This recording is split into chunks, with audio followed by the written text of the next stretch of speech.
Dear student, সবাইকে সিদ্ধিরগঞ্জ শ্রীমতী মোহন pilot school and কলেজের online ক্লাসে ওয়েলকাম করছি। আশা করি সবাই ভালো আছো, সবাই ভালো থাকো, সুস্থ থাকো এই প্রত্যাশা করি।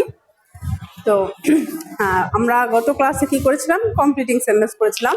আশা করি তোমরা কিছুটা ধারণা পেয়েছো যে কিভাবে আসবে এবং কিভাবে আনসার করতে হবে। কিছু রুলস পড়ানো হয়েছিল, তো আজকে আমি বাকি রুলসগুলো কমপ্লিট করবো। ওকে, তো কমপ্লিটিং সেন্টেন্স হচ্ছে কি, আমি বলছিলাম যে তোমাদের একটা পার্ট অর্ধেক দেওয়া থাকবে একটা সেন্টেন্সের, বাকি অর্ধেক তোমাকে কমপ্লিট করতে হবে। ওকে, তো আজকে কিছু যে এটা করার ক্ষেত্রে কিছু হচ্ছে রুলস এর মধ্যে আসবে, কিছু রুলস ছাড়া, আবার কিছু হচ্ছে প্রবাদের মাধ্যমে আসে। তো কিছু প্রবাদ আমি তোমাদেরকে, যখন তোমরা ক্লাস 9-এ ছিলা, তোমাদেরকে একটা প্রবাদের শীট দেওয়া হয়েছিল, সেই শীটটা ফলো করবে, ওইটা পড়লেও ওইখান থেকে আসবে। আর অনেকগুলা রুলস পড়ার প্রয়োজন নাই, আমি মনে হয় গত ক্লাস 5টা রুলস করেছি, আজকে 4টা করব। এই 5-10টা করলে রুলস করলে না, আমি আজকে যে রুলস গুলো করবো সেগুলো একটু তোমরা খেয়াল করো।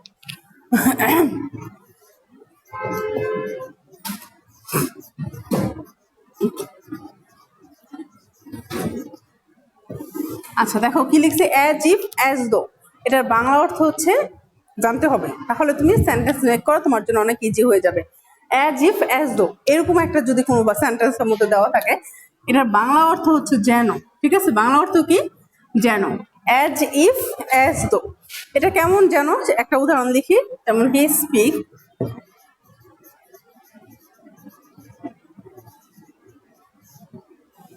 যেমন দেখো এইভাবে দেওয়া থাকে, হি স্পিক্স, সে কথা বলে, অ্যাজ ইফ যেন, সেমন ভাবে কথা বলে যেন। ঠিক আছে, যেন সে কি, সে সব জানে, এরকম দিতে পারি, তাই না? He speak as if he knew everything.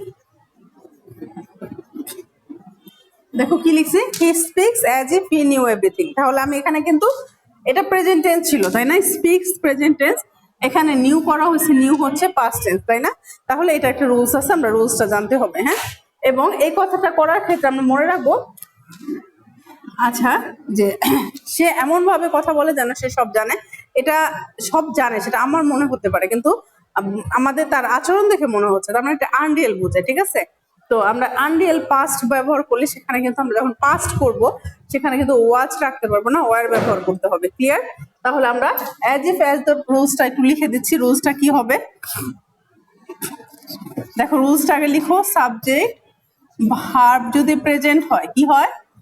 Verb যদি প্রেজেন্ট হয়, as if plus subject plus ভার্বটা কি দেব? পাস্ট দেব।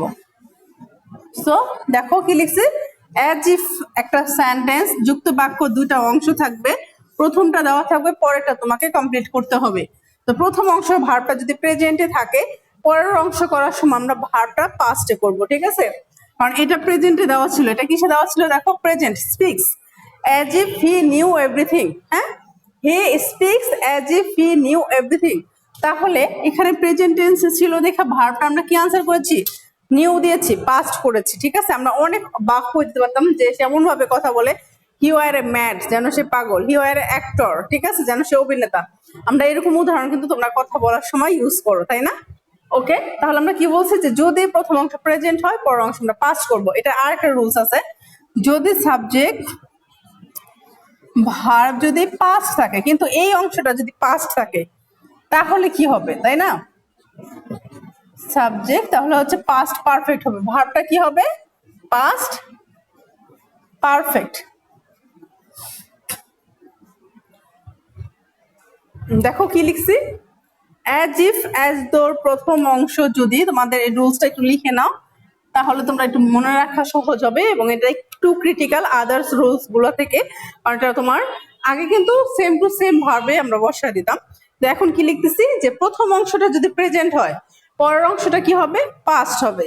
আর প্রথম অংশটা যদি পাস্ট হয়, তার পরের অংশটা পাস্ট পারফেক্ট হবে। ঠিক আছে, তাহলে she speaks, he knew everything. তো এখন একটা পাস্ট দিয়ে উদাহরণ করে দেখাই। হি স্পোক, এই উদাহরণটাই দিলাম। হি স্পোক, ভার্বটা পাস্ট আছে, অ্যাজ ইফ যেন, হি হ্যাড, কারণ পাস্ট পারফেক্ট দিতে হলে আমাকে অবশ্যই কি দিতে হবে? হ্যাড ব্যবহার করতে হবে। He had known everything. সবাই কি ক্লিয়ার? আবার কিন্তু তোমাকে কিন্তু অবশ্যই রুলস দুটো লিখতে হবে, হ্যাঁ? সাবজেক্ট ভার্ব যদি প্রেজেন্ট হয় পরের অংশটা পাস্ট করব, প্রথম অংশ যদি পাস্ট হয়, প্রথম অংশ বলতে এতটুকু বোঝানো হয়েছে অ্যাডজেক্টিভের প্রথম অংশ যদি ভার্বটা পাস্ট হয় পরের অংশ আমরা পাস্ট পারফেক্ট করতে গেলে আমাদেরকে অবশ্যই তোমরা জানো হ্যাড প্লাস V3 ইউজ করতে হবে। He had known everything. সবাই ক্লিয়ার? আচ্ছা, এই রুলসটা লিখে নাও।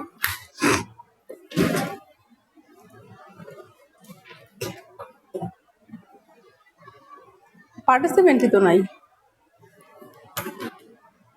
4 জন মাত্র।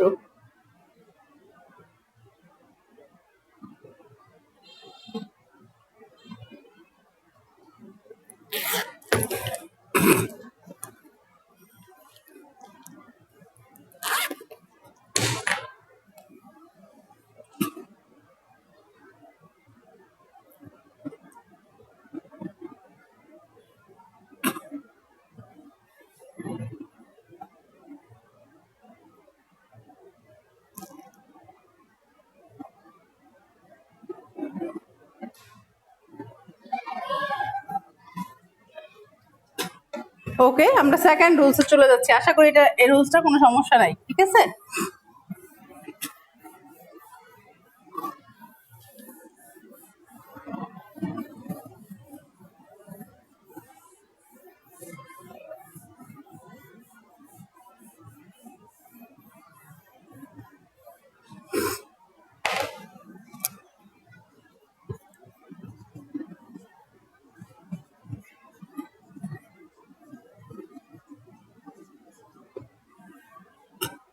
তোমাদের এরকম কোন একটা সেন্টেন্স তো আসতে পারে, হ্যাঁ? উড ইউ মাইন্ড দিয়ে বাক্যটা শুরু হতে পারে, ঠিক আছে?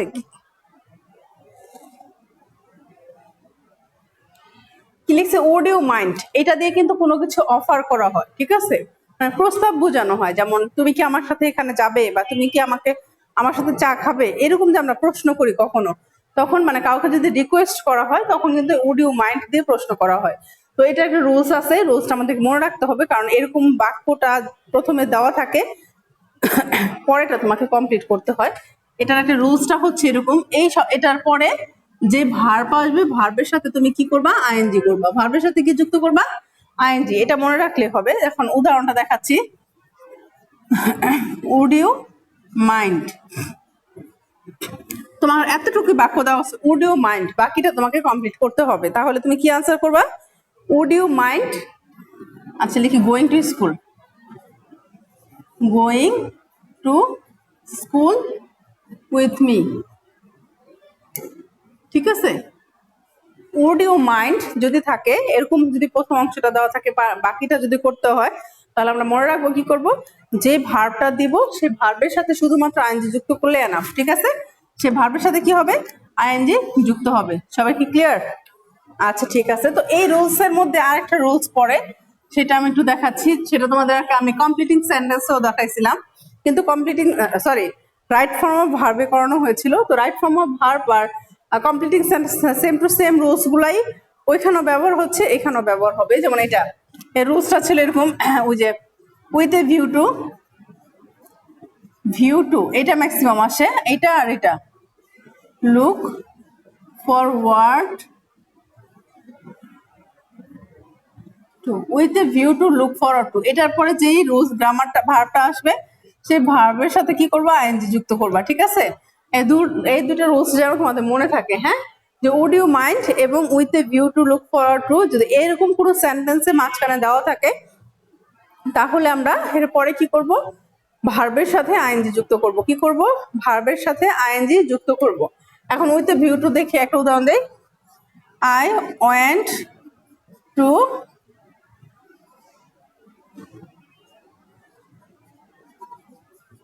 market with a view to meeting him। আচ্ছা, তাহলে কি লিখছি দেখো তো, উইথ এ ভিউ টু পর্যন্ত তোমার করা ছিল, ঠিক আছে? বাকিটা কমপ্লিট করতে হবে। কমপ্লিট করতে হলে কি করতে হবে? ভার্বের সাথে আমরা আইএনজি করেছি, মিটিং হিম, ঠিক আছে? তাহলে আমরা মনে থাকবে তো with a would you mind আর উইথ এ ভিউ টু, এই দুটো দিয়ে কমপ্লিটিং সেন্টেন্স আসে। যদি কমপ্লিটিং সেন্টেন্স আসে তাহলে আমরা এরপরে অবশ্যই ভার্বটা আইএনজি যুক্ত করব, ঠিক আছে?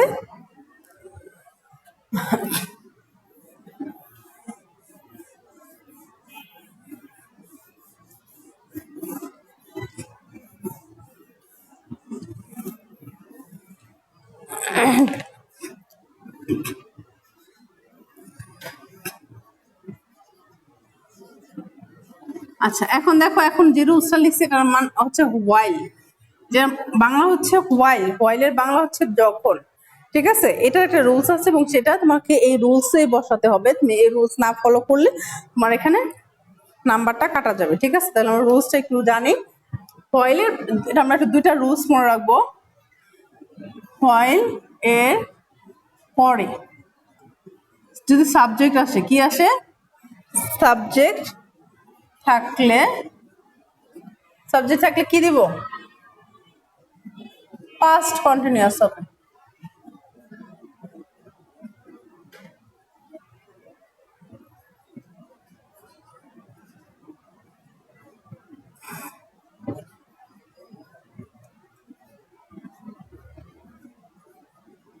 দেখো আমি হোয়াইল দিয়ে দুইটা বাক্য লিখছি, তুমি দুই ভাবে সেন্টেন্সটা কমপ্লিট করতে পারবা। কি লিখেছি প্রথম বাক্যে? দেখো, হোয়াইলের পরে সাবজেক্ট থাকলে পাস্ট কন্টিনিউয়াস। কি লিখছি? হোয়াইলের পরে সাবজেক্ট থাকলে পাস্ট কন্টিনিউয়াস। সেকেন্ড বাক্যটা কি লিখছি? কিন্তু হোয়াইলের পরে যদি ভার্ব থাকে তাহলে সেটা কি হবে? শুধুমাত্র আইএনজি করলেই হবে। এখন একটা উদাহরণ দিয়ে তোমাদেরকে আমি ক্লিয়ার করতেছি।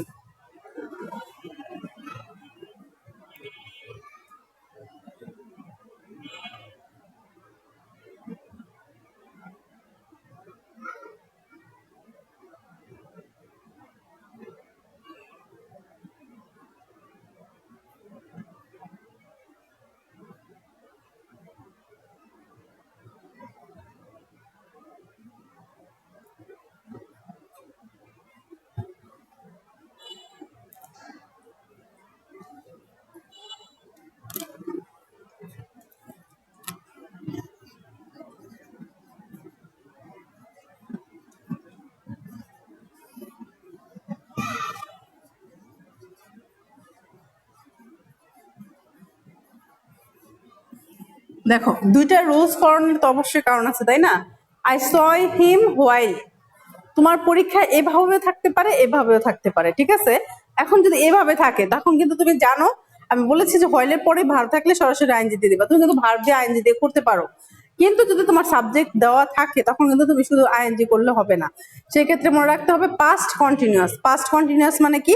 ওয়াজ ওয়ার ভার্বের সাথে আইএনজি। তাহলে আমরা একটা উদাহরণ দিই। I saw him while going to school.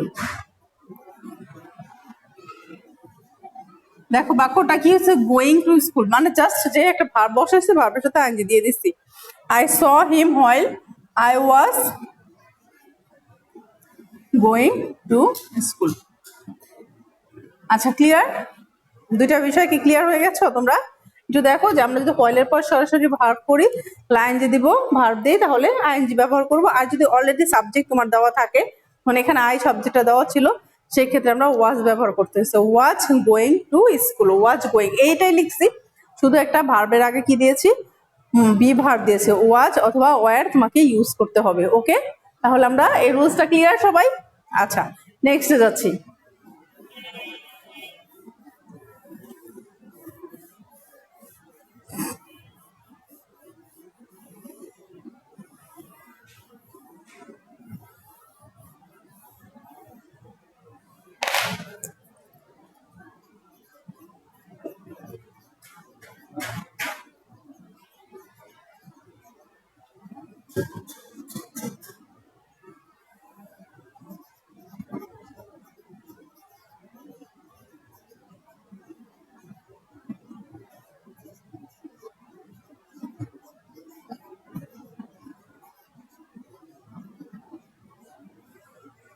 দেখো এখানে আমি তিনটা শব্দ লিখছি। কি লিখছি? নো সুনার হ্যাড থাকলে দেন হবে, no sooner had, hardly had, scarcely had. ঠিক আছে, তিনটা শব্দ লিখেছি, তাই না? নো সুনার হ্যাড থাকলে কি হবে? দেন। আচ্ছা, এই দুটা কিন্তু সেম বিষয়, তাই না? আর এটা কি আলাদা? এটা বাংলা হচ্ছে যেতে না যেতে, যেতে না যেতে, এই টাইপের। হ্যাঁ, যেতে না যেতে বা দেখতে না দেখতে, হ্যাঁ এরকম বাক্যটা এরকম আসবে। এটার স্ট্রাকচার হচ্ছে, স্ট্রাকচারটা আগে লিখো, তারপরে এক্সাম্পল দিব আমরা। নো সুনার হ্যাড থাকলে মানে এই যেটাই থাকুক না কেন এরপরে সাবজেক্টের পরে ভিত্তি মানে পাস্ট পারফেক্ট আসবে। কি আসবে? পাস্ট পারফেক্ট, কারণ হ্যাড আছে, হ্যাডের পর তো অবশ্যই ভিত্তি হয়, তাই না? তারপরে হচ্ছে আমাকে যেটা মোস্ট ইম্পর্টেন্ট এখানে হচ্ছে কখন দেন বসাবো আর কখন হয়েন বসাবো সেটা তোমার মনে রাখতে হবে, ঠিক আছে? স্টুডেন্টরা যেটা ভুল করো, অনেকে হয়তো দেন ব্যবহার করো না, কিন্তু আমাদের মনে রাখতে হবে হার্ডলি হ্যাড আর স্কেয়ারলি হ্যাড, সেই ক্ষেত্রে দেন আর হয়েন কখন, হার্ডলি হ্যাড আর স্কেয়ারলি হ্যাড থাকলে হয়েন, আর নো সুনার হ্যাড থাকলে দেন, ঠিক আছে? আর এটা এই অংশটা তোমার করাই দেওয়া থাকবে, পরের অংশটা তোমাকে করতে হবে। আর পরের অংশটা কি হবে? সাবজেক্ট আমরা মনে রাখবো ভার্ব টু প্লাস অবজেক্ট, মানে ভার্বের পাস্ট টেন্স হবে, ঠিক আছে? কি হবে? ভার্বের পাস্ট টেন্স হবে। তাহলে একটা উদাহরণ দিয়ে এখন আমি দেখাই।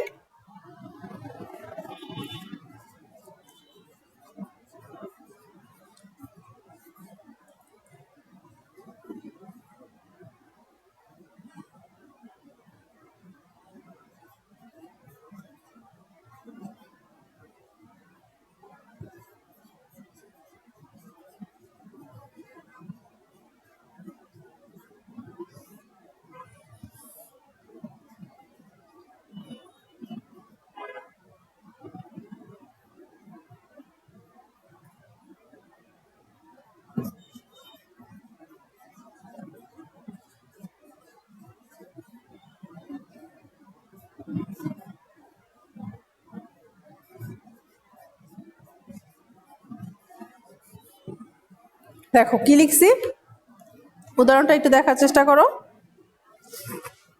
নো সুনার হ্যাড থাকলে কি বলছি? দেন।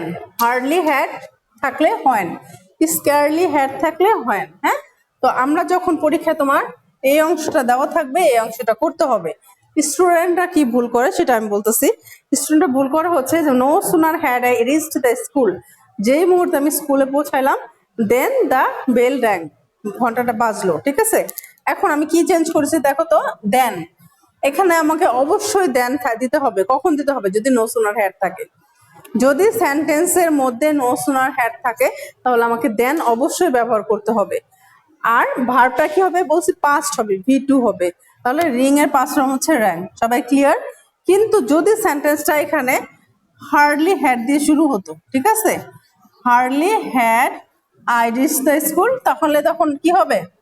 হয়েন। তখন আনসারটা কি দিতে হবে? তখন কিন্তু আমি দেন দিলে আর হবে না, আমার আনসারটা তখন ওইখানে শব্দটা হয়েন বসাতে হবে। সবাই কি ক্লিয়ার? আচ্ছা, এই রুলসটা তোমরা একটু লিখে নাও।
এটাই লাস্ট রুলস। হ্যাঁ, সিন্স।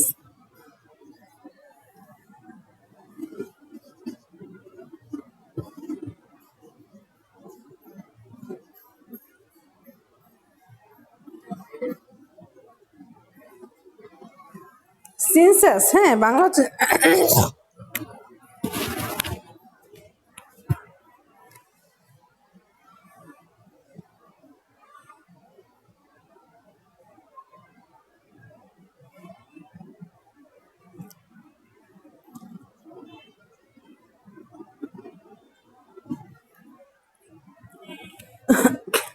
সিন্স অ্যাজ লিখেছি। হ্যাঁ, এটা আমাদের লাস্ট নিয়ম, ঠিক আছে? তো এখানে অ্যাজ এর নিয়মটা আমরা মনে না রাখলেও হবে, কিন্তু আমরা সিন্স যেহেতু বোঝায় হ্যাঁ, কারণ বোঝাতে পারে, যখন, এই শব্দটা দিয়ে তিনটাই বোঝাতে পারে। হ্যাঁ, তো এটা একটা রুলস আছে, এই রুলসটা আমরা ফলো করব। এটা করলে মোটামুটি তোমাদের কমপ্লিটিং সেন্টেন্সের রুল শেষ। এবং এই যে 8টা বা 10টা রুলস পড়ানো হয়েছে, এই 10টা রুলস যদি প্রতিদিন প্র্যাকটিস করো, ইনশাল্লাহ তোমরা অনেক ভালো কিছু করতে পারবো। না এখানে ফুল মার্কসটাই তোমাদের পাবা, নাম্বার ভুল হওয়ার সম্ভাবনা কম। এটা একটা রুলস আছে, রুলসটা আমরা লিখতেছি। সাবজেক্ট ভার্ব যদি প্রেজেন্ট হয়, সিন্স প্লাস সাবজেক্ট প্লাস ভার্বটা কি হবে, পাস্ট প্লাস অবজেক্ট। ঠিক আছে, সিন্সের দুইটা রুলস আছে, আমরা দুইটা রুলস লিখতেছি।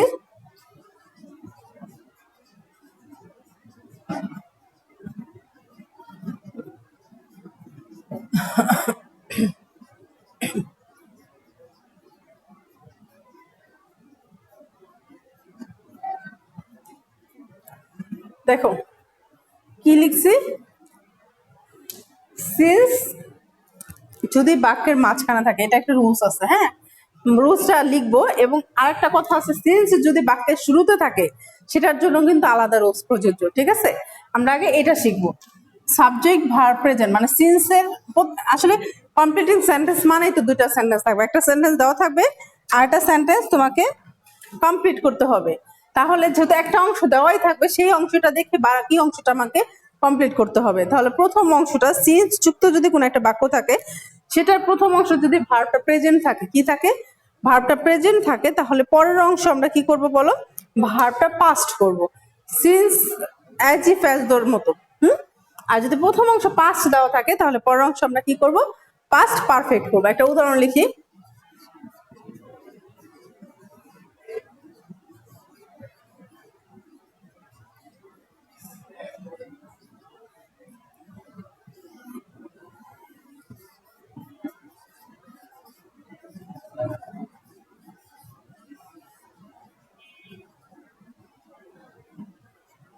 আচ্ছা, দুইটা বাক্য লিখেছি, দেখো। হ্যাঁ, একই উদাহরণটা রেখেছি, শুধু ডিফারেন্সটা কি, it is many years since, এটা হচ্ছে ভার্বটা প্রেজেন্টে করা আছে, আর এখানে ভার্বটা পাস্টে করা আছে, তাই না?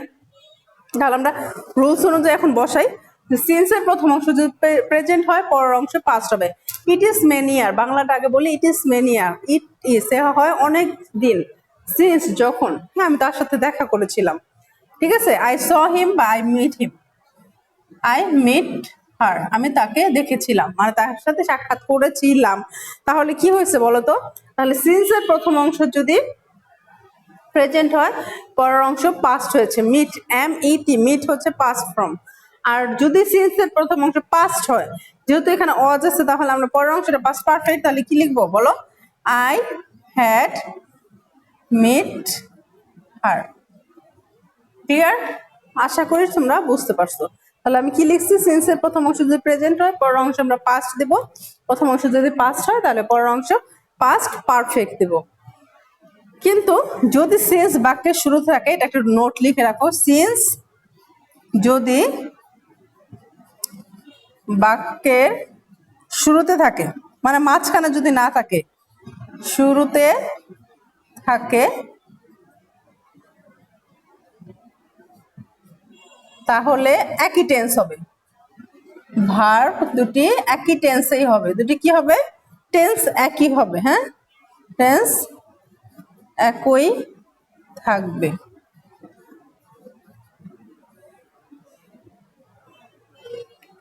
সিন যদি বাক্যের শুরুতে থাকে মানে সিন্সটা যদি, এখানে কিন্তু প্রত্যেকটা বাক্যের মাঝখানে ছিল, তাই না? এর জন্য কি হয়েছে, এটা প্রেজেন্ট হলে পাস্ট হয়েছে, পাস্ট হলে পাস্ট পারফেক্ট হয়েছে। কিন্তু সিন্স যদি বাক্যের শুরুতে থাকে, মানে যেমন এরকম একটা উদাহরণ লিখি, দেখো, সিন্স আই অ্যাম ইল, যেহেতু আমি অসুস্থ, I can not go to school, I can not go to school. তাহলে কি লিখছি দেখো তো, মানে এটাও প্রেজেন্টে আছে, এটাও প্রেজেন্টে আছে। ঠিক আছে, মানে যে সিন্স যদি বাক্যের শুরুতে থাকে, তাহলে আমরা ভার্ব চেঞ্জ করব না, দুটাই প্রেজেন্টে রাখবো। যদি এখানে ওয়াজ থাকতো তাহলে এটা কুড নট ইউজ করতাম, মানে পাস্ট থাকলে দুটাই পাস্ট, প্রেজেন্ট থাকলে দুটাই প্রেজেন্ট। শুধুমাত্র সিন্স যদি বাক্যের মাঝখানে থাকে, তখন কিন্তু আমাদের জন্য এই রুলসটা প্রযোজ্য। যে ভার্ব যদি প্রেজেন্ট হয় তাহলে পাস্ট করব, পাস্ট হলে পাস্ট পারফেক্ট করবো। ওকে, আচ্ছা তোমরা রুলসটা লিখে নাও।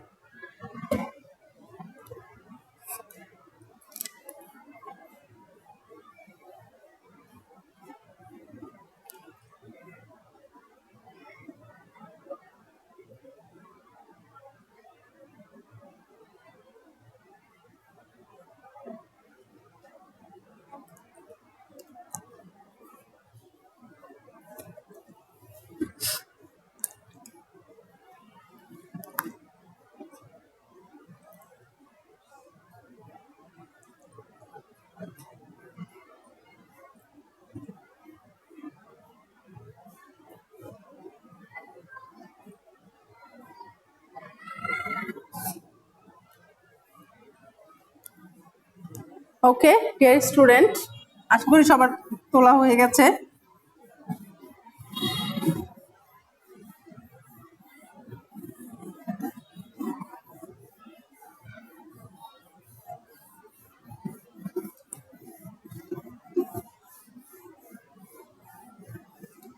আচ্ছা, ওকে ডিয়ার স্টুডেন্ট, তাহলে আজকে এই ক্লাসের মাধ্যমে আমাদের কমপ্লিটিং সেন্টেন্স কমপ্লিট হলো। ঠিক আছে, এখন তোমাদের কাজ হচ্ছে বাসায় এগুলা কি করবা, প্রতিদিন প্র্যাকটিস করবা।